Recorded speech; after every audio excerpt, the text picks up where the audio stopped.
a moment, but we're going to turn to that story we mentioned at the top of the hour. Two former top FBI officials, frequently smeared by Donald Trump, say they were selected for an extremely invasive IRS audit under the former president's administration.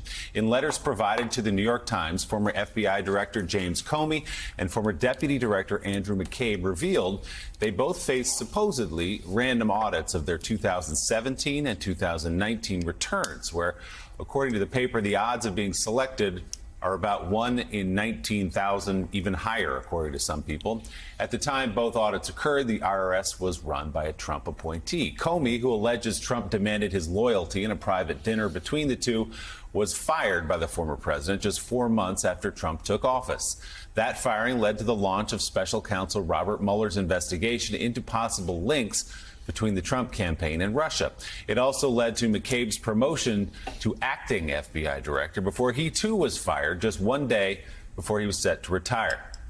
In a statement to the Times, the IRS notes any allegations of wrongdoing are passed along for further review. A Trump spokesman told the paper the former president had, quote, no knowledge of those audits. Joining us now, the author of that new reporting, New York Times correspondent, MSNBC national security analyst, Michael Schmidt. So, Michael, good morning. How rare is this audit, and is there any possibility that it's actually a coincidence that these two men, the targets of Donald Trump's ire for many years now, were audited in the same years?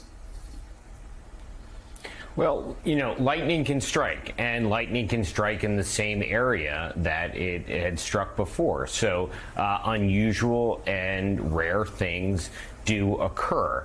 But what occurred here is extraordinary. Either there was, through sheer luck, through random sampling, the IRS was able to land a blow through its audit process on the two people that Trump had atop of his enemies list. The IRS was able to land a blow better than Trump was able to on his own, or the process was corrupted. And either of those outcomes are pretty extraordinary. The IRS has a history in the past of being used and accused of its power being employed for political purposes. And in this instance, many people sort of look at this and say, what are the chances? There were 5,000 people that were picked out of the 150 million returns from 2017 for this type of audit. Comey was one of them. In 2019, there were 153 million returns. Out of those, 8,000 were picked. McCabe was one of those. Statisticians will tell you that the chances of two people, you know, who knew each other being picked for such an audit could happen, but the chances are very, very, very small. Michael, it's great to see you. Thanks for that reporting. Can you tell us a little bit from some of the details in your story about what this kind of audit feels like when you're the target of it? How did this affect the former FBI director and his deputy? So most audits are about something that the IRS has picked up in your return. You filed a return and claimed a 500,000 square foot home office, and they send you a letter and say, hey, what's going on here? And you explain to them, oh, I made a mistake, I meant 500 square feet, and you go back and forth about a particular issue. A small number of audits are done to figure out what the tax gap is. That's the gap between the amount of taxes Americans pay and the amount they should be paying.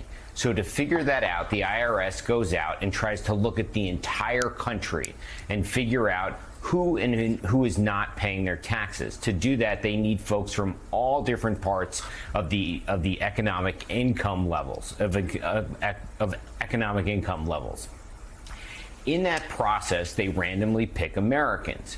When they go to the people that they pick, they don't know what they're looking for because they've been randomly selected.